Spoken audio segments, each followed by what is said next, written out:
Hello everybody and welcome to my channel Desi fight. में आज की वीडियो है स्टूडेंट्स के लिए, जितने भी लोग सितंबर इनटेक में आ रहे हैं यूके और जिन्होंने अब वीजा फाइल कर दिए हैं या करने वाले हैं। बहुत बहुत ज्यादा क्यूरी आ रही है इस बारे में, तो आज हम बात करेंगे स्टडी वीजा प्रोसेसिंग टाइम्स के बारे में। ठीक है, तो मैं आपको सारा बताऊंगी कि अगर आपने नॉर्मल वीजा अप्लाई किया है तो क्या है, प्रायोरिटी किया है तो क्या है, सब पूरी डिटेल इस वीडियो में हम कवर करेंगे visa study visa processing times के बारे में।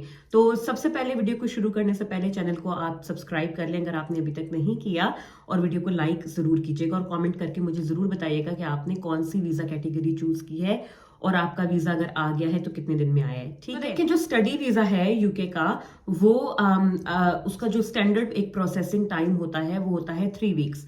अब 3 वीक्स कैलकुलेट करने में भी स्टूडेंट्स बाज दफा गलती करते हैं, क्योंकि मुझे बहुत कमेंट्स आते हैं, बहुत मैसेजेस भी आते हैं कि हमने इस तारीख को वीजा अप्लाई किया था, अब आज ये डेट हो गई है, हमारा अब तक वीजा नहीं आया, तो वीजा कहाँ रह गया, क्यों नहीं आया। तो इसमें सबसे पहले जो चीज आपको अंडरस्टैंड करनी है वो ये कि आपका वीजा प्रोसेसिंग टाइम शुरू कब से होता है और उसमें कौन कौन से दिन शामिल होते हैं। तो देखें, दो चीजें होती हैं जब आप यूके का वीजा फाइल करते हो। एक होती है आपकी ऑनलाइन एप्लीकेशन सबमिशन, यानी कि आपने अपनी वीजा एप्लीकेशन ऑनलाइन फिल करते हो आप, और आप उसको सबमिट करते हो इलेक्ट्रॉनिकली, और आप अपनी वीजा की फीस पे करते हो।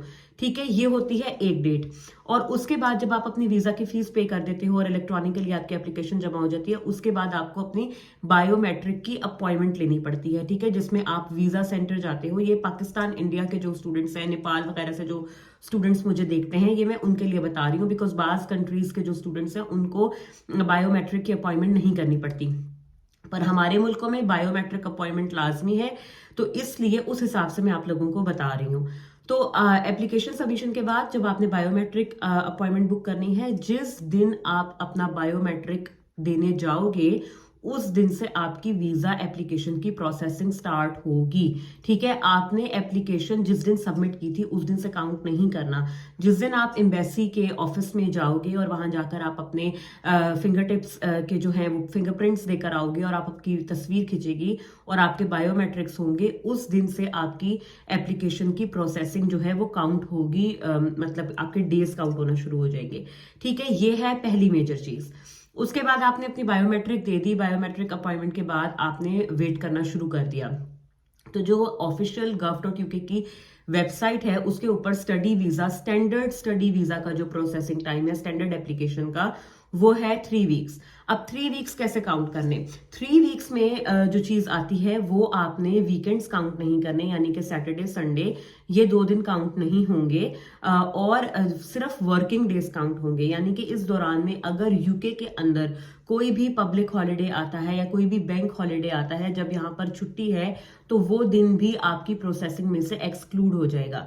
ठीक है, तो ये चीजों का बहुत ज्यादा आपने ध्यान रखना होता है। तो आपने जिस दिन वीजा की बायोमेट्रिक दी उस दिन से 15 वर्किंग डेज काउंट करने, और उसके अंदर वीकेंड्स आपने काउंट नहीं करने।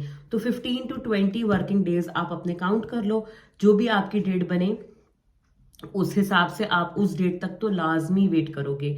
ठीक है, उस डेट के बाद भी अगर आपका वीजा नहीं आता, 2-4 दिन ऊपर नीचे हो जाना is not a big issue, लेकिन अगर हफ्ता डेढ़ ऊपर हो गया है आपकी डेडलाइन से, यानी कि 15 से 20 दिन वर्किंग डेज का जो आपने वेट किया, उसके बाद अगर हफ्ता डेढ़ ऊपर नीचे हो गया है, फिर आपके पास फर्दर ऑप्शंस होती हैं कि अब हमें फर्दर क्या करना चाहिए। वो भी जो अगर आप gov.uk की वेबसाइट पर भी पढ़ोगे, वो भी आपको यही रिकमेंड करते हैं कि आपने वीजा फाइल करने के बाद जो आपको एक स्टैंडर्ड प्रोसेसिंग टाइम आपकी एप्लीकेशन कैटेगरी के हिसाब से दिया है, वो आपने वेट लाजमी करना है। उस दौरान में आपने हमसे कांटेक्ट नहीं करना कि मेरी एप्लीकेशन किधर है, क्यों नहीं प्रोसेस हुई।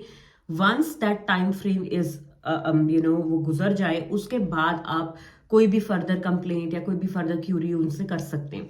तो पेशेंटली आपको वेट करना पड़ेगा। अभी इस टाइम पे मुझे लगता है बहुत ज्यादा डिले नहीं आ रहे हैं। बहुत सारे बच्चों के मुझे मैसेजेस आए हैं कि हमने जो है वो जुलाई के स्टार्ट में अप्लाई किया था या अगस्त के स्टार्ट में अप्लाई किया था, अब तक नहीं आया है। बट जिस तरीके से पिछले 2 सालों में बहुत ज्यादा लोड था स्टूडेंट्स का, और तकरीबन तमाम ही स्टूडेंट्स के जो वीजा प्रोसेसिंग थी वो डिले का शिकार थी, अभी वो वाली सिचुएशन नहीं है। ये जो प्रोसेसिंग मैंने आपको बताई, ये स्ट्रेट फॉरवर्ड उन बच्चों के लिए है जिन्होंने वीजा एप्लीकेशन सबमिट की, बायोमेट्रिक्स दिए और उसके बाद उनको कोई फर्दर इंटरव्यू वगैरह की कॉल नहीं आती है और उनका स्ट्रेट अवे 15 से 20 दिन बाद वीजा आ जाता है। उनका तो है ये प्रोसीजर। अब बीच में इंटरव्यूज भी क्योंकि आ रहे हैं, एम्बेसी इंटरव्यूज स्टूडेंट्स के खास तौर पे आ रहे हैं। अब अगर आप वो वाला स्टूडेंट हो कि जिसको सबमिशन के बाद मतलब आपने बायोमेट्रिक दी और हफ्ते के बाद आपको इंटरव्यू का ईमेल आ गया, तो उसके बाद आपने उस टाइम को एड अप कर लेना है, ठीक है। इंटरव्यू के बाद भी बहुत चांस है कि आपका ओरिजिनल प्रोसेसिंग टाइम ही प्रोसेस हो जाए, but there is also a chance कि वो हफ्ता या एक हफ्ता या आधा हफ्ता ऊपर भी ले लें और आपकी प्रोसेसिंग थोड़ी सी इनिशियल डेडलाइन से डिले से हो, ठीक है। क्योंकि अगर बीच में आपका इंटरव्यू कॉल हो जाता है तो वो भी एक एडिशनल चीज है और उसको भी आपने माइंड में रखना है। तो उसके लिए अलग से वीडियो बनाऊंगी कि एम्बेसी इंटरव्यू को किस तरीके से हैंडल करना है और किस तरीके से उसको देना है, क्योंकि बहुत सारे बच्चों के एम्बेसी इंटरव्यूज आ रहे हैं। ये मैंने आपको बता दिया standard visa, study visa processing times. अब बहुत सारे बच्चे क्या करते हैं, स्पेशली अब जिनको लेट अगस्त में कैश लेटर्स इशू होंगे, तो क्योंकि आपके पास टाइम थोड़ा रह जाता है, आपका कोर्स स्टार्ट होने वाला होता है, तो स्टूडेंट्स की क्या होती है कि हम प्रायोरिटी वीजा अप्लाई कर दें। मैं हमेशा स्टूडेंट्स को मना करती हूँ प्रायोरिटी वीजा अप्लाई करने से, बट आपकी अपनी चॉइस है। बहुत सारे बच्चे एक्स्ट्रा फीस पे करके प्रायोरिटी वीजा देते हैं। प्रायोरिटी वीजा क्या होता है, उसकी जो वीजा फीस होती है वो एक्स्ट्रा होती है थोड़ी सी, और उसमें ये होता है कि विद इन अ वीक आपका वीजा प्रोसेस हो जाता है, मतलब 5 वर्किंग डेज, जो कि एक हफ्ता बनता है। अब उसमें क्या है कि आपने वीजा फीस भी पे कर दी, आपने वीजा भी फाइल कर दिया, आपने बायोमेट्रिक भी दे दिया, और अब आप उम्मीद कर रहे हो कि विद इन 5 डेज मेरा वीजा आ जाएगा। बहुत बहुत बहुत कम चांस है कि आपका 5 दिन के अंदर वीजा आए। उसकी कुछ रीजंस हैं। रीजन नंबर 1 कि आपको, जैसे मैंने भी बताया कि इंटरव्यूज कॉल हो रहे हैं। अगर आपका इंटरव्यू होना है तो आपका वीजा 5 दिन में लगकर नहीं आएगा, आपको वेट करना पड़ेगा। दूसरी चीज उसमें यह है कि सबसे मेजर जो रीजन होता है स्टूडेंट्स का, वीजा कभी भी प्रायोरिटी नहीं आता। बहुत रेयर केसेस होते हैं जिसमें स्टूडेंट्स का प्रायोरिटी में within a week visa आ जाए। उसकी रीजन ये होती है कि आपकी बैंक स्टेटमेंट्स वेरीफाई होनी होती हैं, आपका कैश लेटर यूनिवर्सिटी से वेरीफाई होना होता है, ठीक है। कैश लेटर भी इतना ज्यादा वो डिटेल से वेरीफाई नहीं करते, बिकॉज उन्हें पता है यूनिवर्सिटी ने ही इशू किया, उसके बगैर आप उसको खुद से जनरेट नहीं कर सकते।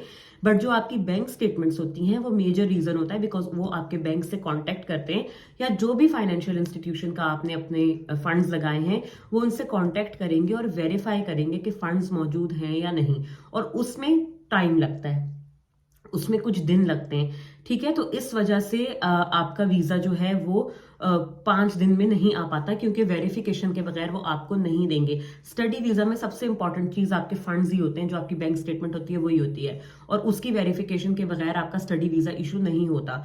तो इसलिए प्रायोरिटी मैं रिकमेंड नहीं करती। अगर आपके पास दिन है और आप इजी, आपको लगता है कि स्टैंडर्ड वीजा अप्लाई करके भी मैं कोर्स स्टार्ट डेट से 2, 3 या 4 दिन पहले भी एटलीस्ट पहुंच सकता हूं, तो आप स्टैंडर्ड में ही फाइल करो, बिकॉज आपके पैसे ही सिर्फ वेस्ट होंगे।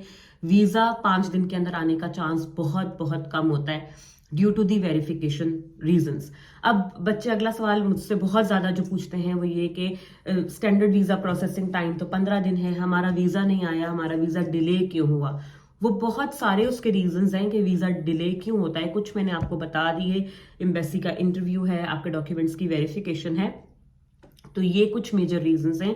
बट मैं कोशिश करूंगी कि एक अलग से वीडियो बनाऊं और वीजा डिले क्यों होता है उस पे के रीजंस पे आपको बताऊं, ताकि अभी जो स्टूडेंट्स जिन्होंने अभी तक वीजा फाइल नहीं किया, करने वाले, वो कोशिश करें कि उन मिस्टेक्स को ना करें कि जिससे आपके वीजा में डिले का चांस बने, ठीक है। तो ये चीज आपने जहन में रखनी है, अपने डॉक्यूमेंट्स क्रिस्प क्लियर पूरे देने हैं, ताकि कोई चीज जो है वो आपके वीजा को डिले का शिकार ना करे। बैंक स्टेटमेंट एक लगाएं।